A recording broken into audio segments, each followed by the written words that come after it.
We live in a country where for the last 2.5 years, the most pro-Israeli, pro-Jewish president we have ever had has been called a racist, a bigot, and an anti-Semite. Every day, for the first time in 23 years, we have an American president who kept his promise to Israel. Just this one thing should tell the doubters how wrong they are. The fact that 23 years ago, the then president promised the world, promised Israel that we would recognize Jerusalem and move the embassy. And for the last 23 years, presidents on both the left and the right broke that promise. He said to his cabinet, I promised the American people during the campaign that I'm going to do this. I promised our brethren, our cousins in Israel, I'm going to do this.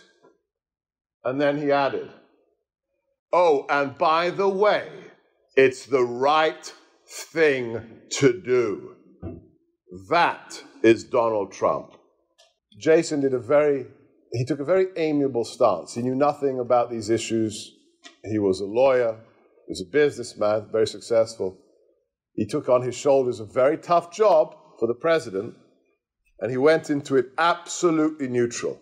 He said, I'm going to listen to both sides, and I want to try and be the person who brings them to a table.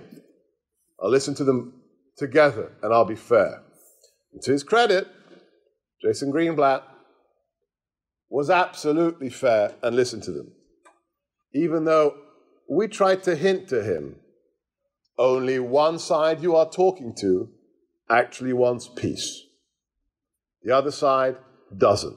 But we said, look, you got to learn this for yourself. Don't listen to us. He now knows. He now knows because he's talked to them. He now knows that one side of this negotiation is financially rewarding the families of terrorists. He now knows that they have done absolutely nothing to dissuade, to disencourage the Palestinian authorities, organizations, and the people living there from killing innocent Jews. As such, I think the peace process, and this is absolutely personal opinion, is dead. And now it is time to support Israel so that it can defend itself.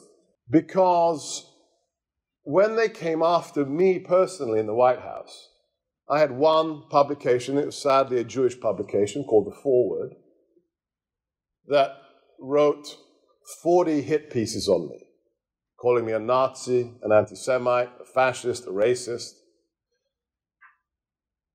including my son, high school-age son. They wrote an article calling him a traitor.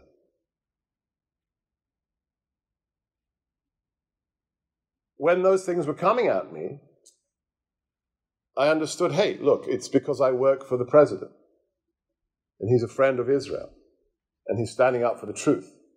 I'm just a proxy for the president. But you know what I said to them? Whether it was the Daily Beast, the Huffington Post, the Washington Times, CNN, I was very clear in my mind. You know what?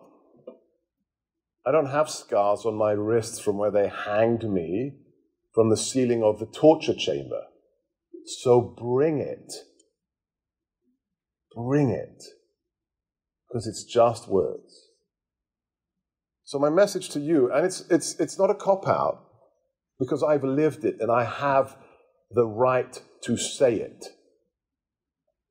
Never, ever give up and never let them get away with it. 6 million murdered. We will never let that happen again. And it is up to you to stand up for the truth. There is only one truth.